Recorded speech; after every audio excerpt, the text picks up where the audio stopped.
차렷, 인사, 잘 배우겠습니다. 안녕하세요, 길쌤입니다. 오늘은 두드리 4권 10차시 호랑이 입 모양이 급속, 호구 모양이 급속 한번 알아보도록 할게요. 하얀 돌 2점과 검은 돌 1점이 부딪혀 있는 상황입니다. 이 A의 곳이 하얀 돌이 호구 모양을 만들 수 있는 곳인데요. 만약에 이 A의 곳에 하얀 돌이 두어지게 된다면요, 검은 돌은 하얀 돌에게 갇힐 수 있기 때문에 1번으로 도망을 가게 됩니다. 하얀 돌은 2번으로 따라가게 되고요, 검은 돌은 또 3번으로 도망가게 되고요, 하얀 돌은 또 4번으로 따라가게 됩니다. 이랬을 경우에 검은 돌이 잡히지는 않겠지만 바둑판 전체에 하얀 돌의 영향력이 어마어마해질 것 같습니다. 반면에 검은 돌은 이 아래에 집밖에 생기지 않을 것 같아서 검은 돌에게 많이 불만족스러운 모양입니다. 이번엔 그 호구 자리가 되는 A에 검은 돌이 두면 어떻게 될까요? 하얀 돌은 이쪽으로 세력을 쌓을 수 있었고요, 검은 돌은 이쪽으로 세력을 쌓을 수 있었습니다. 서로 공평하게 세력을 쌓은 모양입니다. 호구 모양에 대해서 먼저 알아보셔야 되는데요. 세모 표시된 하얀 돌 3점, 입을 벌리고 있는 호랑이 모양 같습니다. 마찬가지로 옆으로 있을 때도 호구, 호랑이 입 모양입니다. 위쪽으로 있을 때도 호랑이 입 같은 이 모양이 호구 모양입니다. 이쪽으로 있을 때도 호구 모양이고요. 호구 모양을 잘 기억해 주세요. 조금 더 알아볼 텐데요. 하나, 둘, 셋. 세모 표시된 하얀 돌 3점은 호구 모양입니다. 검은 돌이 붙어 있다 하더라도 이 모양을 유지하고 있으면 호구 모양으로 아시면 되겠습니다.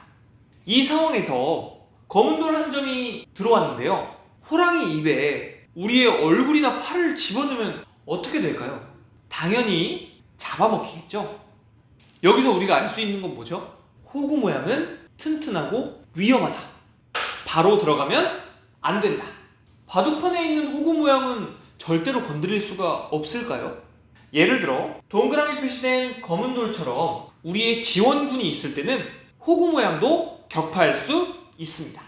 아까와 다르게 지금은 호구 안에 검은 돌이 들어가더라도 동그라미 표시된 검은 돌이 있었기 때문에 상관이 없습니다.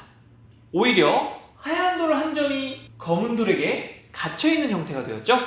호랑이 입 모양에 대해서 알아보기, 호구 모양에 대해서 알아보기. 아까는 안쪽이 비어있는 곳만 호구 모양 같았잖아요. 근데 길쌤이 그 다음에 말씀드렸죠. 검은 돌과 붙어있다 하더라도 삼각형 표시만 유지하고 있으면요, 무조건 호구 모양입니다. 보시면 하얀 돌 3점도 호구 모양을 이루고 있는 형태입니다. 만약에 이 1번으로 검은 돌이 들어오면 어떻게 될까요? 하얀 돌이 2번으로 검은 돌을 따낼 수 있게 되겠죠? 이 A의 곳 역시도 호구라고 부릅니다. 지금 상황은 어떨까요? 세모 표시된 하얀 돌 2점이 있는데요, 호구 모양이 혹시 그려지시나요? 이쪽도 호구 모양이고요, 이쪽도 호구 모양입니다. 우리가 아직 찾지 못한 호구 모양이 하나 남았는데요, 어디일까요? 머릿속으로 그려지시나요? 만약 검은 돌이 1번으로 이쪽으로 들어올 경우에 하얀 돌이 2번으로 두어서 검은 돌 1점을 따낼 수 있습니다. 이제 호구 모양 보이시죠? 세모 표시된 2점과 2번 표시된 하얀 돌이 호구 모양을 이루고 있습니다. 호구 모양에 들어갈 수 있을까? A의 곳에 놓는 것은 좋은 수일까요? 문제를 풀어보도록 하겠습니다. 호구 모양을 하고 있는 하얀 돌이 보입니다. A에 두는 것이 좋을까요? 검은 돌이 A에 두면요, 하얀 돌은 1번으로 두어서 검은 돌 1점이 잡히게 됩니다. A에 들어가는 것은 좋지 않습니다. 아까와 다르게 이번엔 세모 표시된 검은 돌이 호구 모양을 이렇게 쳐다보고 있는 것 같습니다. 검은 돌은 A에 들어가면 좋을까요? 오히려 하얀 돌 1점이 외로워졌기 때문에 이번에 A에 들어가는 것은 좋습니다. 호랑이 입 모양에 대해서 알아보기, 호구 모양으로 집 만들기. 하얀 돌에게 검은 돌이 갇혀있는 모양인데요, 호구 모양을 찾아서 한 집을 더 만들어 보도록 하겠습니다. 먼저 검은 돌이 평범하게 1번으로 두었을 때는 하얀 돌도 따라 2번으로 두면서 더 이상 검은 돌은 도망갈 곳도 없고요, 집을 만들 곳도 없습니다. 그러면 호구 모양을 만들면서 검은 돌이 1번으로 두었습니다. 하얀 돌 역시 더 이상 도망 나가지 못하게 2번으로 두었고요, 검은 돌이 3번으로 두니까 아까는 한 집밖에 없었는데 이번엔 한 집이 더 만들어졌습니다. 떨어진 두 집이 만들어지면 살 수 있다고 했나요? 없다고 했나요? 살 수 있다고 했죠. 떨어진 두 집. 검은 돌은 살았습니다. 호구 모양으로 집 만들기. 호구 모양을 만들어 흙을 살려보세요. 문제를 풀어보도록 할게요. 하얀 돌에게 검은 돌이 갇혀있는 형태인데요. 1번으로 호구 모양을 만들었고요. 하얀 돌이 더 이상 나가지 마! 하고 탁 막았습니다.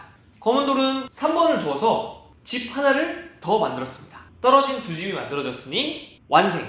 살았습니다. 근데 하얀 돌이 4번으로 이곳을 가짜 집으로 만들려고 공격해오고 있습니다. 5번으로 두어서 방어를 했습니다. 이제 진짜 살았습니다.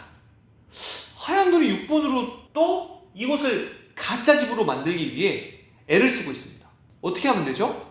7번으로 두어서 완벽한 떨어진 두 집을 만들어서 검은 돌은 진짜 살았습니다. 두 번째 문제입니다. 하얀 돌에게 검은 돌이 갇혀있는 형태인데요. 먼저 호구 모양으로 집을 만들어 보겠습니다. 하얀 돌은 역시 검은 돌이 더 이상 자라나지 못하게 막았고요. 3번을 두어서 검은 돌은 떨어진 두 집을 만들어 살 수 있었습니다. 호랑이 잎 모양에 대해서 알아보기. 호구 모양이 되는 곳이 급소. 아까와 반대로 상대편이 호구 모양을 만들지 못하도록 방해를 하는 겁니다. 세모 표시된 하얀 돌 두 점이 호구 모양을 만들기 위해서는 A와 B가 있는데요. B의 곳을 방해해 보도록 하겠습니다. 하얀 돌이 A의 곳으로 호구 모양을 만들고 나니까요. 검은 돌이 갇혀있는 형태가 되었습니다. 굳이 하얀 돌이 두지 않아도 뭔가 하얀 돌에게 갇혀있는 느낌이죠. 거기다 죽음선에 있으니 도망가기도 어려울 것 같습니다. A의 곳을 방해해 보도록 하겠습니다. 하얀 돌이 B로 호구 모양을 만들었는데요. 가짜 집 만들기 기억하시나요? 검은 돌이 3번으로 두어서 이곳은 그대로 진짜 집이지만 이곳은 가짜 집으로 만들어서 결국 하얀 돌은 검은 돌에게 갇혀 잡히게 되었습니다. A의 곳이 가짜 집이라는 거 다들 알 수 있죠? 호구 모양이 되는 곳이 급소. 호구 모양이 되는 곳을 찾아 백을 잡아보세요. 문제를 풀어보도록 할게요. 검은 돌에게 하얀 돌이 갇혀있는 모양입니다. 지금 붙어있는 두 집밖에 없으니 나머지 한 집을 더 못 만들게 해야겠죠? 세모 표시된 하얀 돌 두 점이 호구 모양을 만들기 위해서는 이 검은 돌 1번에 두었어야 되는데요. 그곳에 검은 돌이 먼저 두어서 하얀 돌은 붙어있는 두 집 말고는 집이 없게 되었습니다. 하얀 돌은 모두 잡히게 되겠죠? 두 번째 문제입니다. 하얀 돌이 붙어있는 두 집과 더불어 떨어져 있는 한 집을 더 만들게 되었습니다. 호구 모양. 호구 모양이 급소라고 그랬는데 이미 호구 모양도 만들어져 있고 집도 떨어져 있는 두 집이 다 있는데 어떻게 해야 될까요? 바둑에서 응용을 할 줄 알아야 돼요. 호구 모양에 그냥 들어가서는 안 되지만 이 동그라미 표시된 검은 돌처럼 나의 지원군이 있을 때는 호구 모양에 들어가도 된다고 배웠죠? 지금 검은 돌이 1번으로 두게 되면요. 이곳이 가짜집이 됩니다. 이 A의 곳이 가짜집이라는 거 알 수 있겠죠?